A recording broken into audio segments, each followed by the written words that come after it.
David Mathis and I have pulled together in this book, Think It Not Strange, Navigating Trials in the New America. A little bit of background. Pretty much every serious Christian in America today, I think, senses that the culture we live in is not as hospitable to our faith and its convictions as it was, say, 40, 50 years ago when I was growing up. One of the reasons for that is not that the church at its core, that is real Bible-believing people, has gotten smaller, but that the nominal Christians by the million have realized there's not much payoff here anymore for calling yourself a Christian, and have checked on the boxes of the surveys, none. We call them nuns, no affiliation with anything. 30 years ago, they checked Methodist, Episcopal, Baptist, Presbyterian, United Church of Christ, whatever, and they never went. But there was some social capital to be had in being known as a church-going kind of person. That's pretty much over. And that's the new America, which means those statistics show a skyrocketing number of nuns, and that looks like, whoa, Christianity is going backwards. Well, in fact, the core of the church has grown. The evangelical so-called Bible believers, they just keep growing.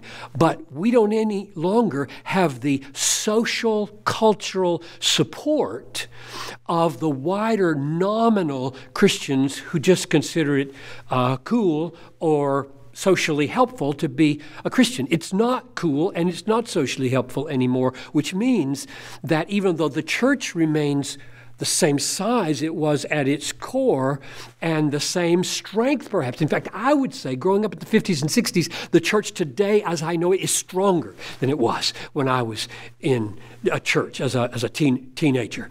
Nevertheless, the culture as a whole has thrown away its nominal connection to Christianity and therefore freely espoused views and lifestyles that contradict the Bible, and therefore we on the inside of this thing called Bible-believing Christianity feel, whoa, this is not so at home as it used to be, and that's the background for this. The new America is just that America. And what we've done is try to take that phrase, think it not strange, which comes from 1 Peter chapter 4, verse 12, where it says, think it not strange when the fiery ordeal comes upon you to test you.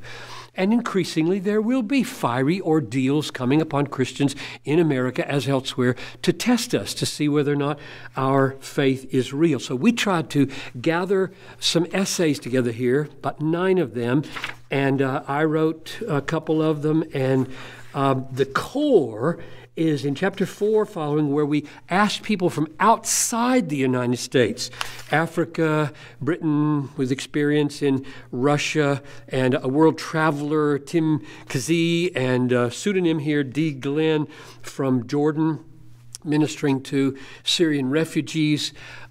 We asked them, give us your perspective. Help put the new America in global perspective. So biblical perspective, global perspective, to help all of us with joy.